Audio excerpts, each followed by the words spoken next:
Eterno Deus e Pai, neste momento solene, quando estamos na Tua casa, diante da Tua presença, queremos louvar e agradecer o Teu nome, porque o Senhor é o único que merece tal adoração.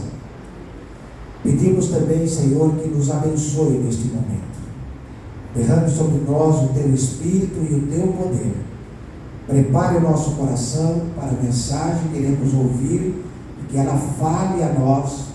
Te rogamos por Jesus. Amém. Amém.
Continuamos a oração agora, todos nós que puder ajoelhar.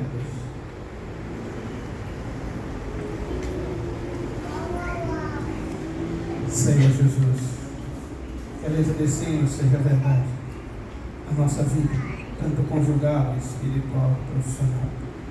Senhor, obrigado por mais um sábado, por mais um culto, por mais uma escola sabatina, por mais, Senhor Jesus, essa reunião.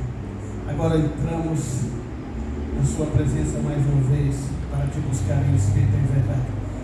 Que o Senhor abra a nossa mente e o nosso coração, que essa mensagem vinda do pastor Ismael, que o Senhor coloque na sua boca a palavra que nós precisamos ouvir. Que o mesmo Espírito que houve na tua igreja no Pentecostes possa cair sobre a igreja de Jardim Prudência nesse momento. E nós possamos sair daqui na certeza que o Senhor não só falou, mas o Senhor quer mudar a nossa vida. Porque existe um céu a nos esperar. Existe um encontro com a igreja de Jardim Prudência nas nuvens do céu. O Senhor preparou morada para cada um de nós que estamos aqui nesta manhã, neste sábado. E essas moradas, se nós não estiver ali, elas vão ficar vazias. Por isso, Senhor Jesus, eu clamo neste momento, fortaleça a nossa fé. Nos ensina nessa caminhada rumo à Canaã celestial. Que nós possamos olhar mais para o céu, porque é de lá que vem a nossa redenção. E que nós possamos, Senhor Jesus, a cada dia segurar nas suas mãos e dizer: Senhor, me ajude nessa jornada. Porque sem o Senhor, nada para nós é impossível. Mas eu peço, Senhor, em teu nome, que seja possível para todos nós que cremos. Mais uma vez, obrigado por pastor Ismael poder, neste teu santo sábado, poder ocupar o lugar de Jesus e falar para a igreja de Jardim Prudência o que o Senhor tem para nos falar. Use mais uma vez. Nós te pedimos, nós te agradecemos essas bênçãos, em nome do Senhor Jesus. Amém.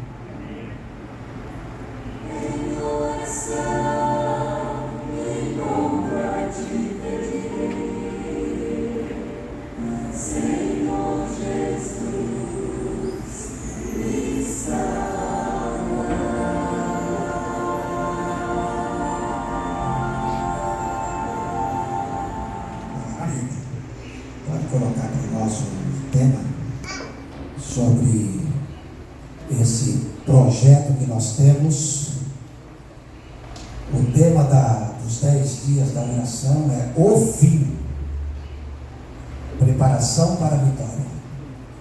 O fim está chegando e nós precisamos de gastar tempo com Deus.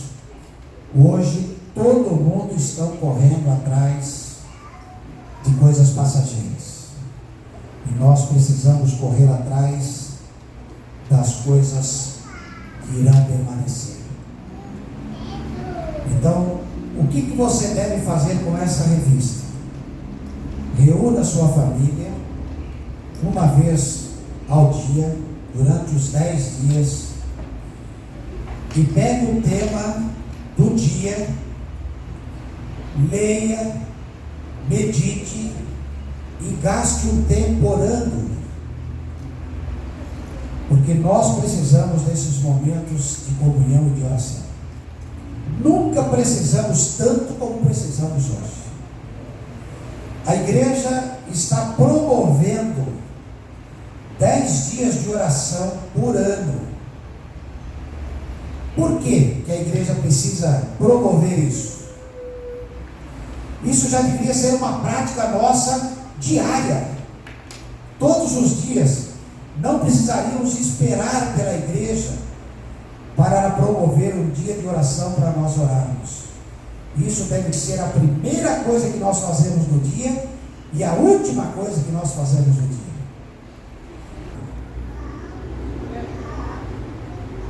Imagine isso. Aqui no Brasil existem milhares, para não dizer milhões de pessoas que nunca tiveram contato com a Bíblia, apesar de vivermos num país evangélico. Agora imagine alguns países fechados ao Evangelho, que não se pode falar de Deus, não se pode falar de religião, não se pode pregar, que isso é proibido. Imagine vocês a possibilidade dessas pessoas terem contato com a Bíblia.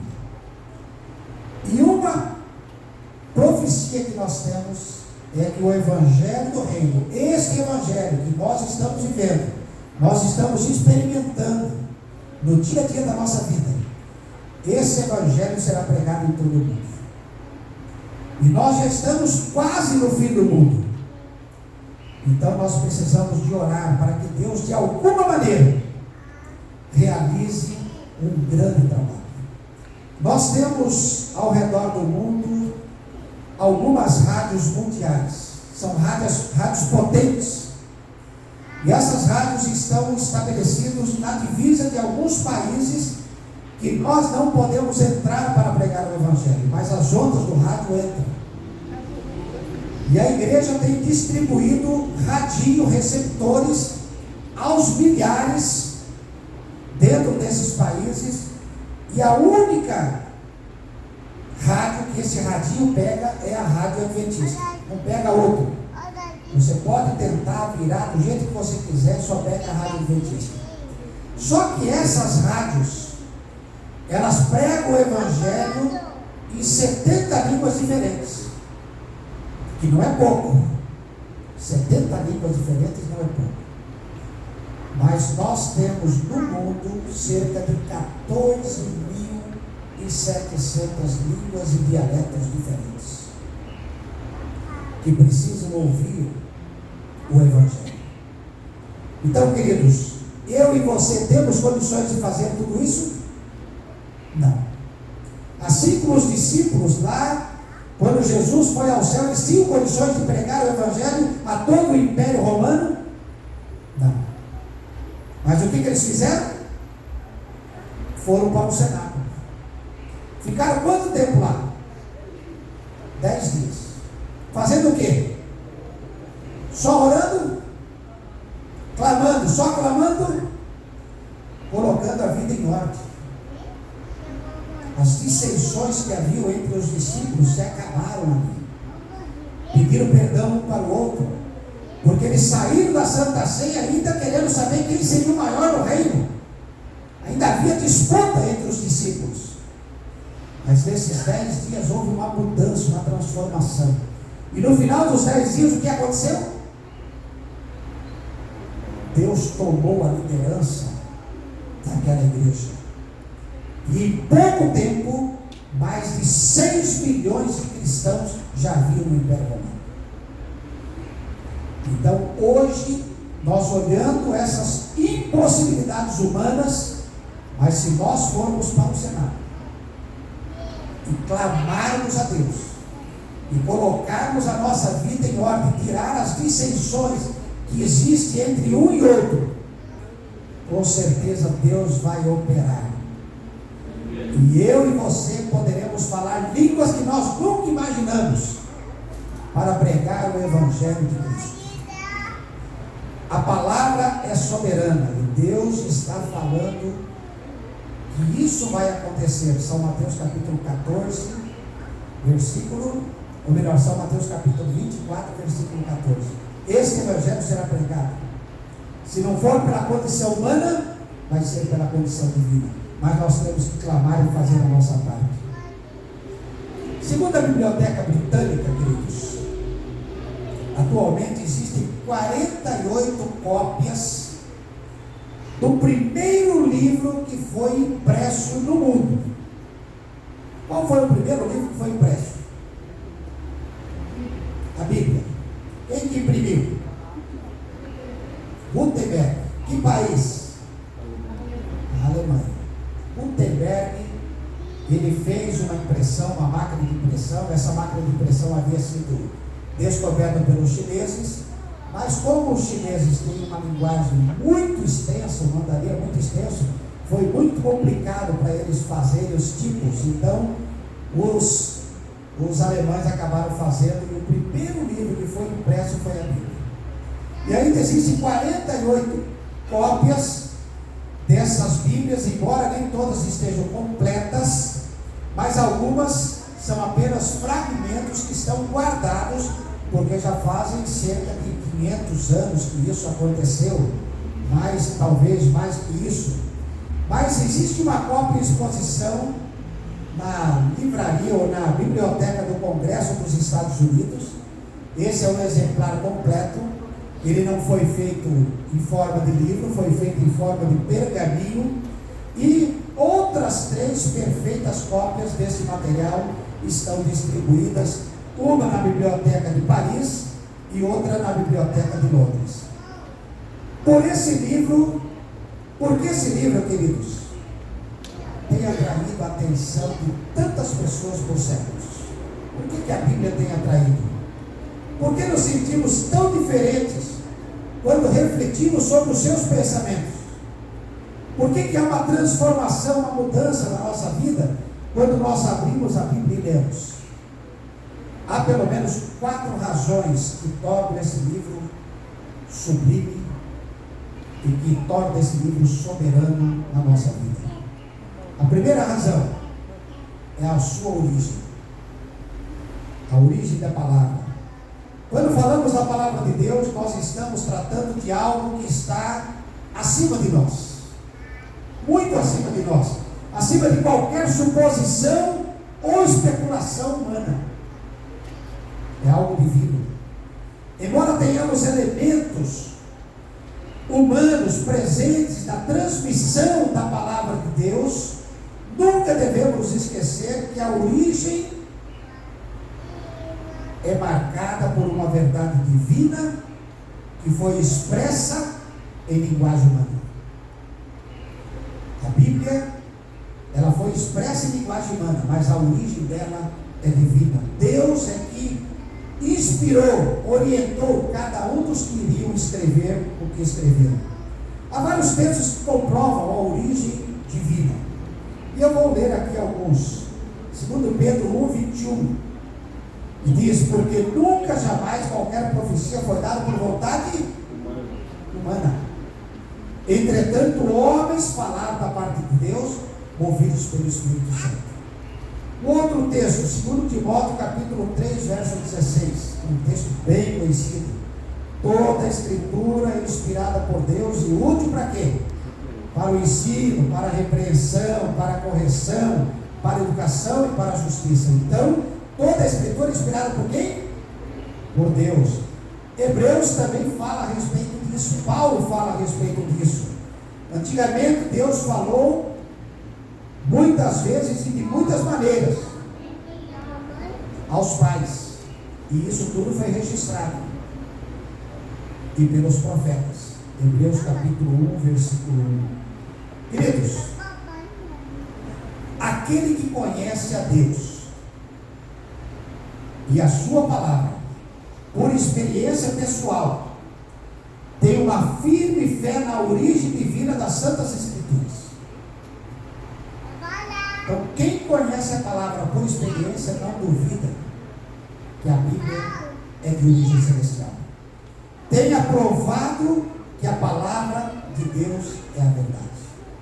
A Ciência do Bom Viver, na página 462. A palavra de Deus, ela tem um selo, ela tem uma assinatura, ela tem uma identidade. E o selo e a assinatura e a identidade não são humanos, são divinos. Por revelar o ser humano como ele é de fato, e por revelar a graça salvadora em Jesus Cristo, não resta dúvida de seu caráter dividido e de seu pendor sobre-humano no coração de todo aquele que crê na sua inspiração. A Bíblia revela quem eu sou, mas ela revela quem é Jesus. A Bíblia diz que eu sou um pecador, mas a Bíblia diz que Jesus é o meu Salvador. Então a Bíblia mostra algo que eu não posso ver, mas a Bíblia me traz esta esperança. O segundo ponto, além da origem da Bíblia, é a autoridade da Bíblia. A autoridade da palavra está intimamente ligada a quem pronuncia. Eu não sei se vocês fazem isso, mas eu gosto de fazer isso. Quando eu leio ou ouço alguém dizendo uma frase, a primeira coisa que eu pergunto: quem escreveu? Quem é o autor? Porque pode ser uma frase bonita, mas o autor pode não ser de crédito. Pode não ter um autor que realmente fale coisa com coisa. Então a primeira coisa que nós queremos ver, eu fiz um mestrado, e aí eu tive que fazer uma tese. E nessa tese eu tive que mostrar de quem que eu citei. Eu citei 85 citações, eu fiz 85 citações. Até o meu professor falou, isso aí é uma tese de doutorado, não é uma tese de mestrado. Né? Mas cada pensamento que tinha um autor, eu tinha que citar. Porque aquilo não foi eu que escrevi. Aquilo não foi eu que inventei. Alguém fez. E a palavra de Deus, ela tem autoridade. A palavra de Deus, quando ela fala, você sabe quem é o autor. Quem foi que escreveu? Já está marcando ali a citação. Nossa confiança ou nossa credibilidade em qualquer coisa que ouvimos ou lemos depende das suas fontes. E de acordo com os profetas, por ser Deus o responsável por sua própria palavra, tudo aquilo que Deus fala, o que acontece? Acontece. Tudo que Deus fala, acontece. Nós vemos em Lucas capítulo 5 e 6, em resposta, Simão disse: Mestre, havendo trabalhado toda a noite, nós não pegamos nem um peixinho, mas sobre a tua palavra eu vou jogar a rede. E quando ele jogou a rede, o que aconteceu?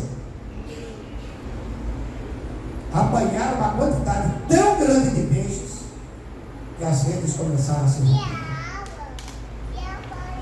Eu não sei quantos de vocês conhecem o Mar da Galileia.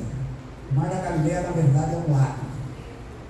Ele tem vários nomes: Mar da Galileia, Mar de Tiberíades, o Lago da Galileia.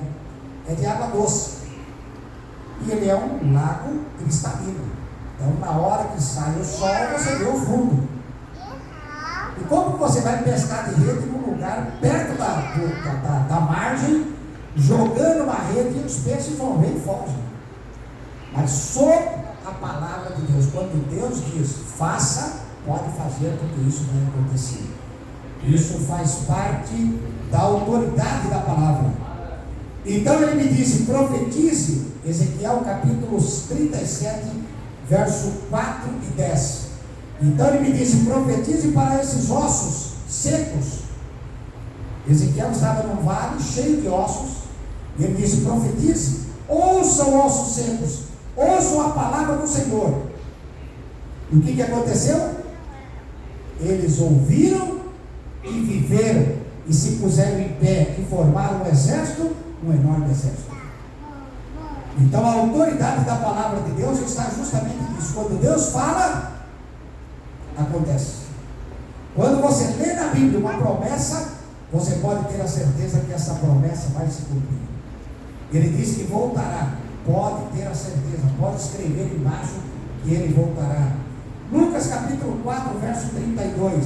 E maravilharam-se com a sua doutrina, porque a sua palavra era com autoridade. Com autoridade.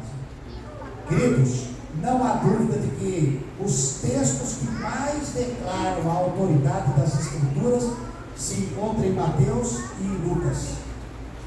Ao declarar, está escrito.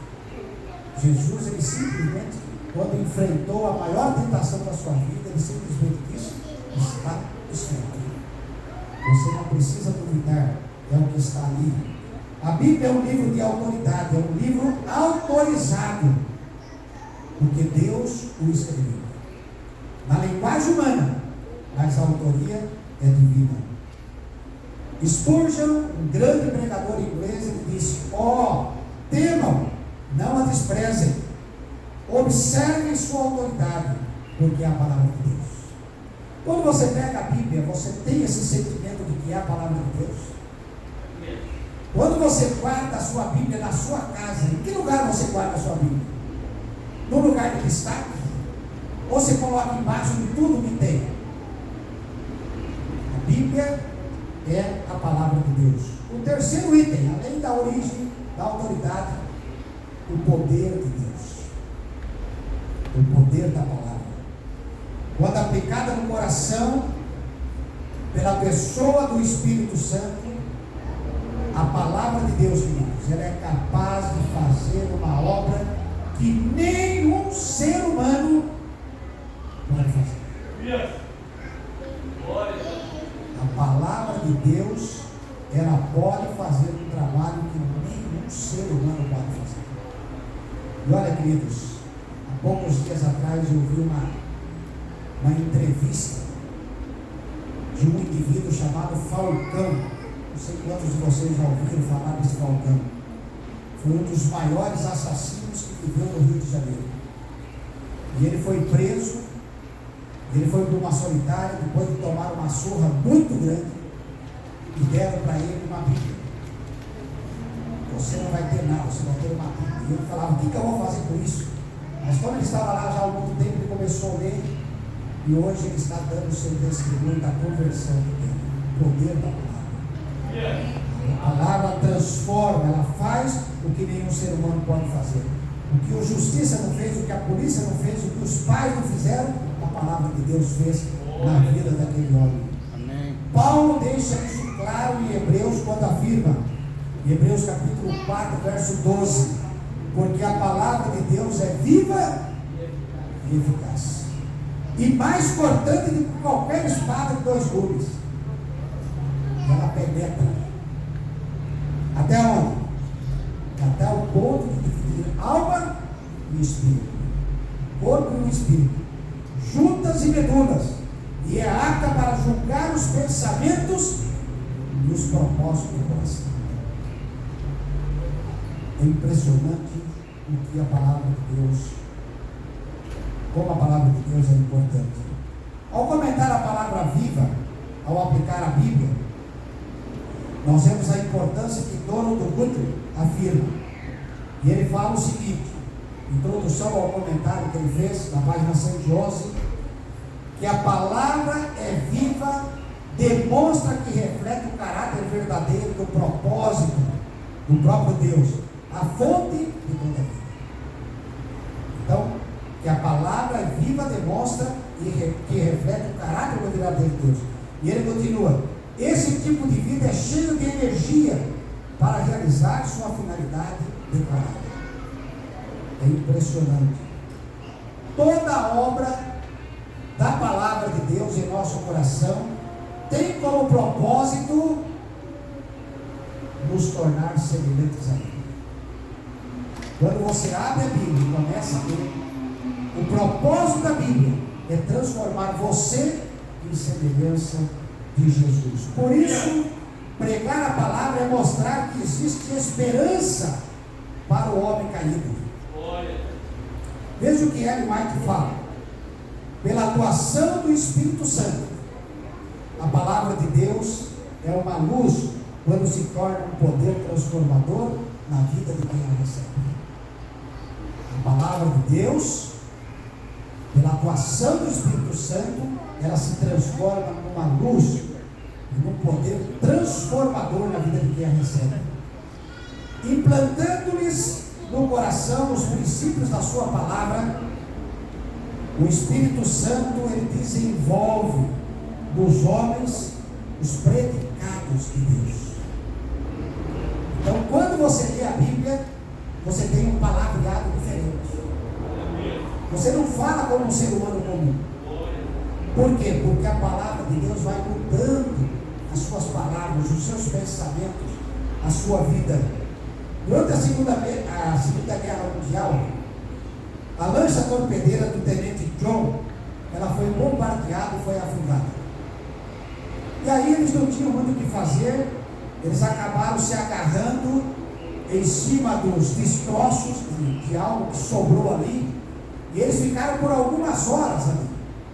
E eles viram que não ia ter muito o que fazer, eles resolveram nadar em direção a uma ilha. E eles nadaram por cerca de 5, 6 horas até chegar naquela ilha. E quando eles chegaram na ilha, eles descobriram que a ilha era desabitada e não tinha nada. Não podia ajudá-los em nada. E ali estava um grupo de pessoas. E o imediato de John, George Ross, e juntamente com John, decidiram nadar para uma outra ilha, para ver se eles conseguiam encontrar algum tipo de socorro. E eles começaram a nadar. E quando eles estavam nadando, eles começaram a ver que algumas canoas saíram da ilha com alguns nativos e estavam vindo em direção a eles. E na hora que eles estavam vindo, eles se lembraram de que naquelas ilhas do Pacífico haviam canibais, e havia muitos canibais. E eles começaram a ter medo. Eles falaram: olha, agora nós estamos com medo da água, nós estamos com medo de uma ilha deserta, vamos cair na mão de um grupo de nativos canibais. E quando as canoas se aproximaram, eles devem ter se perguntado um ao outro: será que nós seremos resgatados ou seremos devorados? Era a dúvida que eles tinham. Mas felizmente George Ross e o tenente John, que não era outro senão John Kennedy, que se tornou presidente dos Estados Unidos algum tempo depois, eles descobriram que aquela ilha, todos os membros que ali moravam eram adventistas do sétimo dia. De canibais a adventistas. Por quê? Porque embora seus ancestrais tiveram sido canibais, eles haviam se convertido pela palavra de Deus. Glória a Deus. Pela palavra de Deus. Um navio que afundou ali perto e acabou uma caixa boiando, e dentro dessa caixa tinha a Bíblia, e foi parar ali, e eles começaram a estudar, e com a chegada de um missionário as coisas mudaram. Isso saiu na revista Sinais dos Tempos, de janeiro de 1995, na página 22. Esse é um dos exemplos maravilhosos do poder na palavra de Deus. Vidas foram preservadas porque outras vidas foram transformadas. Porque imagine se aquelas vidas não fossem transformadas, eles seriam devorados. Tudo porque um dia ouviram, acreditaram e aceitaram a mensagem de missionários que simplesmente apresentaram a palavra de Deus como ela é. Uma palavra poderosa. E quarto e último, ela é o centro da palavra. O centro da palavra. Abrir as Escrituras é ter um encontro com Cristo. É verdade que nesse livro nós vamos nos deparar com poetisas, com poesia dos Salmos. Nós vamos nos deparar com as vibrantes experiências de reis e profetas. Nós vamos nos deparar com a singularidade dos evangelhos. Nós vamos nos deparar com a sublimidade do livro de Hebreus, os deslumbrantes livros proféticos, mas nenhum deles tem um fim em si. Todos são complementares, um vai complementando o outro, e aí se transforma na palavra de Deus, pois o conteúdo é a revelação das Escrituras que se encontram em Jesus Cristo. John Stott afirmou o seguinte, um grande pregador do século retrasado, ele afirmou o seguinte: essa grande verdade, ao fazer uma tremenda declaração, ele disse: há apenas um modo de adquirir concepções claras, verdadeiras, revigorantes e sublimes a respeito de Cristo. E esse único modo é através da Bíblia. Nós só podemos conhecer a Cristo através da Bíblia, porque foi através da Bíblia que ele se revelou. E ele continua: a Bíblia é o prisma através do qual a luz de Jesus Cristo decompõe-se em suas múltiplas e admiráveis cores. A Bíblia é um retrato de Jesus Cristo. Queridos, eu não sei qual é o tema da Bíblia.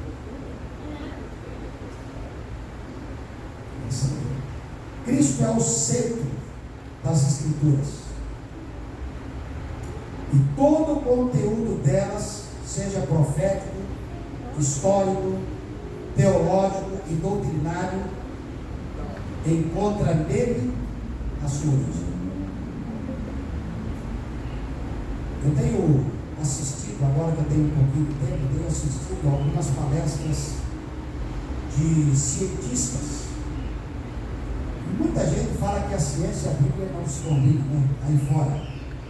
Mas a maioria dos cientistas, quando eles estão fazendo as suas palestras, eles acabam citando vários textos da Bíblia. É impressionante, porque a ciência só confirma o que a Bíblia revela. É impressionante. Veja algumas passagens que confirmam isso. João 5,39. Vocês examinam as Escrituras, porque julgam ter nelas a vida eterna, e são elas mesmas que testificam de mim. Cristo é o centro. João 5,46. Porque se vocês de fato crescem em Moisés, também creriam em mim, pois ele escreveu a meu respeito. E nós encontramos em Lucas 24, de 24 a 27, de fato, alguns dos nossos foram ao túmulo para verificar. Estavam falando ali sobre a ressurreição de Jesus. E aqueles dois homens que estavam indo para Emaús, aqueles dois discípulos, eles estavam indo, mas não sabiam o que estava acontecendo, na verdade. Jesus se aproximou deles e, começando por Moisés e todos os profetas, explicou-lhes o que consta a respeito dele em todas as Escrituras. E aqueles homens, quando caíram em si, uma viagem aí de 15 quilômetros aproximadamente, cansados de chegar lá, imediatamente, que foram citados pelo Novo Testamento, principalmente por Mateus. Mateus, ele cita quase todos os textos sobre a vida do Messias. E nós vemos ali o seu nascimento, o local do seu nascimento, o seu retorno ao Egito, do Egito, suas curas e seus sacrifícios. Isso tudo está no Antigo Testamento. O uso de parábolas, sua entrada em Jerusalém, a rejeição por parte dos líderes, que Jesus seria rejeitado, está em Salmo 118, 22. O seu abandono, Zacarias capítulo 13, verso 7, ele seria abandonado pelos discípulos, por todos os demais. A sua crucifixão, com vinho, com fel e vinagre, está em Salmos capítulo 69, 21, e Mateus está citando isso. A crucifixão e a divisão das suas vestes, estava lá em Salmos 22, 18. A zombaria na cruz, Salmos 22, 7. A crucifixão de Jesus e o seu clamor, Pai, está consumado, está em Salmos 22, 1. O seu sepultamento está em Isaías capítulo 53, 9. E outras mais. Cristo fala para todos nós através das Escrituras. As Escrituras, ela fala tanto da primeira como da segunda vinda a este mundo. Se você quer que Deus fale diretamente com você, se você quer ouvir a voz de Deus, muitas pessoas falam isso: eu gostaria de ouvir a voz de Deus, por que Ele não fala comigo? Eu tenho que tomar uma decisão, o Senhor fala comigo. Ele já está falando através da Bíblia. Leia a Bíblia e ouça a voz de Cristo, porque Ele fala através da Bíblia. Em todos os livros das Escrituras, Cristo procura se tornar real aos seus seguidores. Cada livro você pode olhar. Por isso, experimente de forma diária, como nós estamos fazendo nesses 10 dias, de uma forma mais profunda, uma jornada cristã, ao ler esse livro. E nunca se esqueça que o próprio Cristo falará ao seu coração. Quando você abre a Bíblia, você está diante de Deus, você está diante da palavra de Deus. Olha o que Ellen White afirmou: o mesmo poder exercido por Cristo, enquanto andava visivelmente entre os homens, acham-se em sua palavra. O mesmo poder era por sua palavra que Jesus curava a doença, expulsava os demônios, acalmava o mar, ressuscitava os mortos, e o povo dava testemunho dele. Por sua palavra, ele tinha autoridade. Tudo que ele fez por sua palavra. Cada milagre, cada coisa que aconteceu, ele falava a palavra de Deus. E na maioria das vezes Jesus repetia o que estava escrito no Antigo Testamento. A mesma que falaram todos os profetas e mestres do Antigo Testamento. Toda a Bíblia, queridos, é uma manifestação de Cristo. Se esse não for viver, vai na sangue de Deus. O último texto, ao ler a palavra, lembre-se que seu conteúdo tem origem divina, com linguagem humana, de que sua autoridade e poder vem de Deus e de que o centro é Cristo. Então você quer falar com Deus? Você quer conhecer os mistérios de Deus? Você quer conhecer quem é Deus? O poder de Deus? Abra a Bíblia e leia. E você vai descobrir tudo isso. E à medida que você vai lendo essa palavra, o que vai acontecer? Você vai sendo mudado. Você vai sendo transformado. Daqui a pouco, você percebe que você é uma outra pessoa. Amém. As suas palavras, a sua alimentação, a sua prioridade, aquilo que você é, vai se transformar em algo completamente diferente. Queridos, a palavra é soberana. Que nós possamos usá-la de tal maneira que ela possa fazer a diferença na nossa vida. É o meu desejo nesta manhã. Amém. Amém.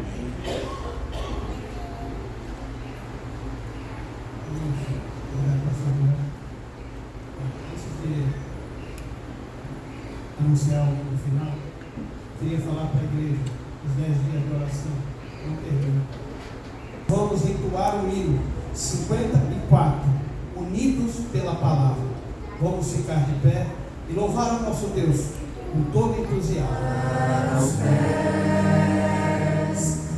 para o caminho nós queremos, unidos pela palavra,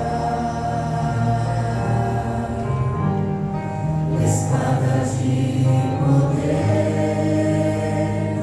verdade que liberta, nós queremos, unidos pela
especial também, todos os dias, às 5h30 da manhã, pelo YouTube. Quem assistiu o culto de hoje? Levanta o braço. Isso. Todos os dias está tendo essa programação via YouTube até sábado, tá? E teremos o culto aqui na nossa igreja amanhã, às 7 da noite, na quarta-feira, às 8 horas da noite, e vamos ter uma Santa Ceia especial na sexta-feira, às 19h30, tá? Faça planos para você e sua família estarem aqui conosco. Amém? Amém. Queridos, alguém ainda não tem a revista dos 10 dias de oração? Primeiro Deus? Você não tem? Então pode pegar. Mais alguém não tem? Nós temos 3 ainda aqui. Todos os demais têm. Maravilha. Vamos orar então. Eterno Deus e Pai, agradecemos a Ti, Senhor, por esta preciosidade que o Senhor nos deu, a Tua palavra. Ajuda-nos, Pai, a desfrutarmos desta palavra diariamente, a ouvir a Sua voz, e que esta palavra possa mudar a nossa vida, nos transformando num cidadão celestial. Nós não somos deste mundo, não queremos os costumes deste mundo, não queremos falar as palavras deste mundo. Nós somos cidadãos do céu e queremos falar as palavras do céu. Por isso nos ajudes a estudar a Tua palavra, porque ela vai nos moldar, nos mudar e nos transformar em cidadãos celestiais. Guarde esta igreja, abençoe a cada um dos que aqui estão. Se tem alguém sofrendo alguma dificuldade, algum problema, rogamos, Senhor, que o Senhor esteja presente na vida desta pessoa, que o Senhor possa libertá-los, transformá-los, e que se há dor possa vir a alegria e a paz. Fique conosco ao sairmos da Tua casa, nos leve até a nossa casa e nos leve nas atividades que faremos ainda neste sábado para o crescimento da Tua igreja. Te rogamos por Jesus. Amém. Amém. Que o Senhor te abençoe.